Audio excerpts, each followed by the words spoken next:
Hariom friends. पिछले कुछ दिनों से हम निसर्गदत्त महाराज के दिए हुए ज्ञान के सूत्र की चर्चा करते हैं, ज्ञान के सूत्र को समझने का चेष्टा करते हैं। निसर्गदत्त महाराज ने हमें अद्भुत सूत्र दिया है और उस सूत्र को समझना नहीं है, वास्तव में उस सूत्र में ही पूरी तरह से अपने को निमग्न कर देना है। वह सूत्र कोई बाहर की जानने की वस्तु नहीं है, वह सूत्र आपका स्वयं का एसेंस है। उसको उन्होंने कहा है आई एम, यानी बीइंगनेस, आपका होनापन, आपका होने का भाव।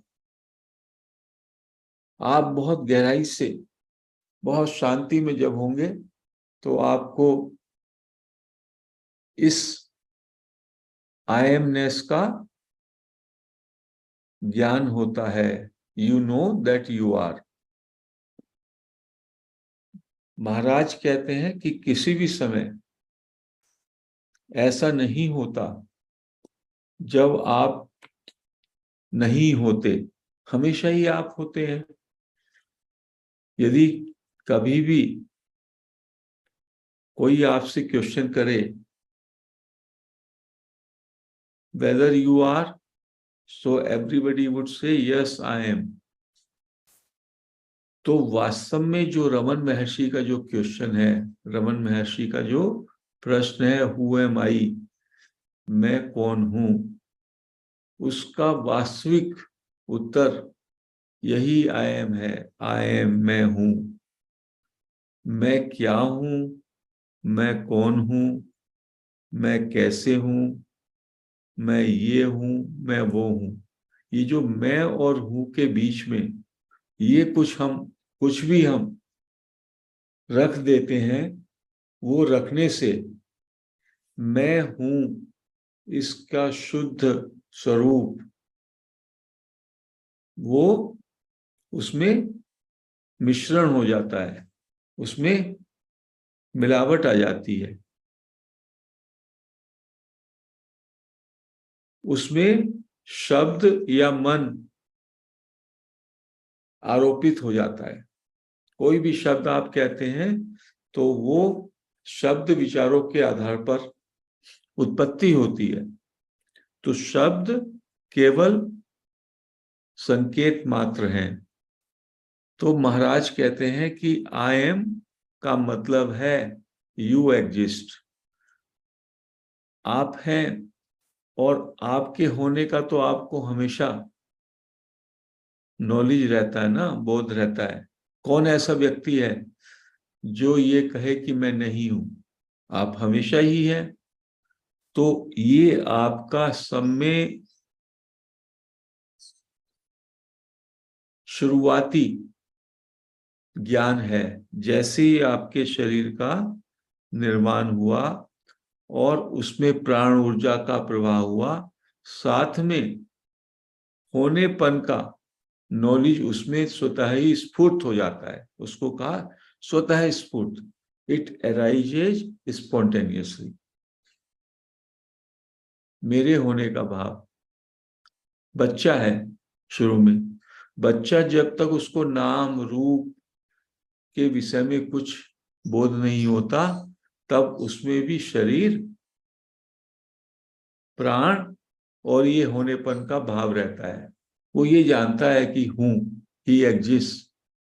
उसके बाद मेरा क्या नाम है, मेरा क्या रूप है, विचार, ये सारी की सारी चीजें बाद में जुड़ती हैं। तो जो बाद में जुड़ती हैं आई एम के बाद, उन चीजों को हटा दो। वो अलग है ही, हमको वो जुड़ी हुई प्रतीत होती हैं। संस्कारों के कारण हमें वो मैं हूं के साथ जुड़ी हुई प्रतीत होती हैं। जैसे कोई मुझसे पूछता है आप हो, और मैं कहूं मैं हूं, तो उसमें मेरे अंदर देह का भाव, बॉडी माइंड ऑटोमेटिकली जुड़ा हुआ मुझे प्रतीत होता है।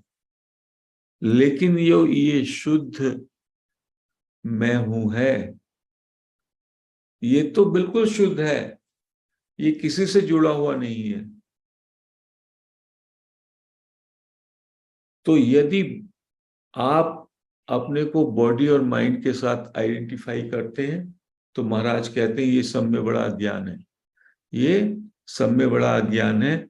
यदि कोई व्यक्ति ये माने कि मैं शरीर हूं, मैं मन हूं, तो वो परिवर्तनशील के देश में वो रहता है, अनित्य के देश का वासी है वो। और जो ये आयमनेस है, होनापन, ये नित्य है। तो एक अनित्य का देश है और एक नित्य का देश है। तो महाराज कहते हैं डायरेक्टली आप जंप मार दो, अनित्य को छोड़ो और नित्य में आ जाओ। तो ये सब में अच्छा एक तरीका महाराज ने अपनी करुणा से हमको दिया है। Immediately you can jump it. अन्यथा क्या करते हैं, घंटों घंटों हम लोग प्राणायाम करेंगे, ध्यान करेंगे, जिसमें मन रहता है लेकिन मन शांत हो जाता है। और मन शांत हो जाता है तो हम सोचते हैं मन विलीन हो गया। बड़ा अच्छा लगता है जब मन शांत होता है। लेकिन जैसे ही उस ध्यान से, उस अभ्यास से हम बाहर आते हैं, मन फिर से एक्टिव हो जाता है, सक्रिय हो जाता है।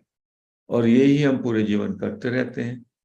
जितना भी अभ्यास है, जितनी भी साधना है, वो मन के स्तर पर है, मन को शांत करने के लिए। लेकिन उससे मन तात्कालिक रूप से ही शांत होता है, मन हमेशा के लिए ठंडा नहीं होता। और जब हम उस क्रिया को छोड़ते हैं, उस अभ्यास को छोड़ते हैं, मन फिर से अपने चंचलता को दिखा देता है, मन अपने रंग को दिखा देता है, मन फिर से तरंगित हो जाता है। तो महाराज ने ये हमको बड़ा ही गहरा और बड़ा ही अच्छा सूत्र दिया है कि आप अपने अस्तित्व में एकदम आ जाओ। कैसे आना है? शब्दों और विचारों के परे,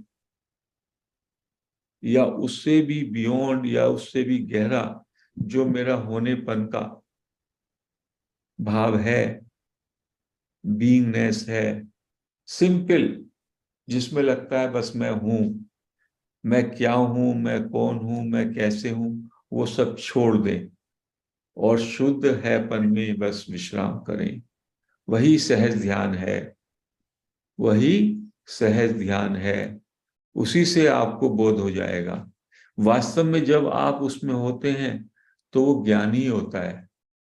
और ये ज्ञान नित्य निरंतर सतत हो रहा है, नित्य निरंतर हो रहा है, जैसा का तैसा। और उसी को जब हम ध्यान आजकल करते हैं तो हम कहते हैं जैसे हो बस उसको स्वीकार कर लो, उस स्थिति को स्वीकार करके सहजता से बस रुक जाओ, ठहर जाओ। तो धीमे धीमे शब्दों से, मन से बियॉन्ड आप अपने होनेपन में ठहर जाएंगे। जहां भी आप कुछ सोचते हो, जहां भी कुछ बोलते हो, जहां भी कुछ बनने की चेष्टा करते हो, उस सब में आप मन के देश में आ जाते हो, अनित्य के देश में आ जाते हो, शरीर के देश में आ जाते हो। तो शरीर और मन के साथ जो आइडेंटिफिकेशन है वो सब में बड़ा अज्ञान है। और अपने हैपन में, अपने अस्तित्व में ठहरना, वो सब में बड़ा ज्ञान है, वो सब में बड़ा बोध है। और अस्तित्व ज्ञान स्वरूप ही है, अस्तित्व ज्ञान स्वरूप है। और ज्ञान के रूप में हमें हमेशा ये बोध रहता है कि मैं हूं। तो कितना आसान कार्य है, बस इसको समझ लें, यही ज्ञान मार्ग है। पहले समझें अपने अस्तित्व को। और वो मेरा अस्तित्व नहीं है, वो आपका भी वही अस्तित्व है, हर एक का वही अस्तित्व है। अस्तित्व तो इतना विराट है सब जगह तो है, विद्यमान है। सूरज है, चंद्रमा है, पृथ्वी है, कंकड़ पत्थर है। वो है पन जो है, वो है, वही अस्तित्व है। अस्तित्व के बाहर क्या कुछ भी है? और वो है आपके अंदर, मैं हूं, इस तरीके से प्रकाश दे रहा है। और वो प्रकाश अखंड प्रकाश है, वो अखंड आधार है और अखंड प्रकाश है। जब आप उसमें ठहरते हैं तो ऑटोमेटिकली शरीर, मन, बुद्धि और अपने व्यक्तित्व से पार हो जाते हैं। तो एक इतनी बड़ी यात्रा, एक इतनी बड़ी जर्नी, एक क्षण में आप वहां पहुंच जाते हैं जिसके लिए कोटि कोटि जन्मों का बात होता है।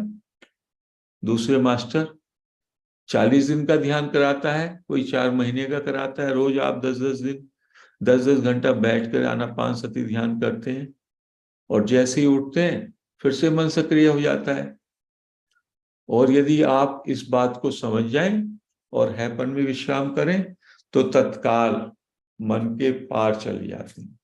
और जब मन के पार जाते हैं और इसमें आप इस बोध में उतरते हैं, जो कि क्योंकि आप नित्य बोध स्वरूप हैं, आपका वो वास्तव में स्वरूप है, तो आपको लगता है हो वाओ, मेरा होनापन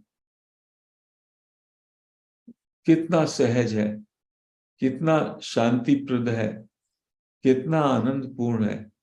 और एक बार जब उसकी झांकी लगती है फिर पुनः पुनः वहीं आ जाते हैं जो सूरदास कहते हैं, मेरा मन अनंत कहाँ सुख पावे, जैसो उड़ जहाज को पंछी फिर जहाज पर आवे।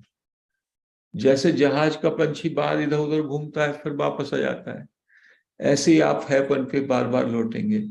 अभी मूर्छा में है, अभी मन और बुद्धि के चक्कर में है, तो शुरू में हल्का सा आपको शांत होना पड़ेगा, स्टिलनेस में जाना पड़ेगा, जो कि कृष्ण ने कहा, be still and know that you are God. ये आई एमनेस ही गॉडहुड है, ये ही डिविनिटी है। और इसी को इसका हमें हमेशा बोध रहता है, लेकिन हम उसके साथ अपने को मन बुद्धि से जोड़ लेते हैं, यही अज्ञान है। तो हमको निसर्गदत्त महाराज कह रहे हैं कि हम अपने एसेंस पर, हम अपने बीइंग में ठहरें, उसमें सहजता से विश्राम करें, सब करना छोड़ दें, बनना छोड़ दें, चाहना छोड़ दें और विचार करना छोड़ दें, और सहज जागरूकता के साथ बस स्थिर हो जाएं, स्टिल हो जाएं।